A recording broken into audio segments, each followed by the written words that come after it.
Assalamualaikum.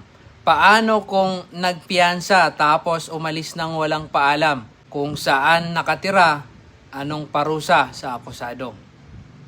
Sa ilalim ng Rules of Court, walang eksaktong provision na nagsasabing kailangang ipaalam ng akusado sa korte ang pagbabago ng kanyang tirahan.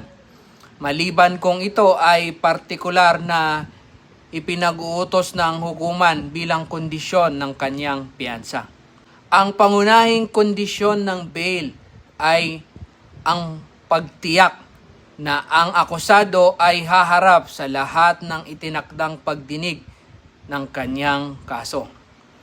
Kung ang paglipat ng tirahan ay nagresulta sa hindi na pagdalo ng akusado sa mga hearing, ito ay maituturing na paglabag sa kondisyon ng kanyang bail.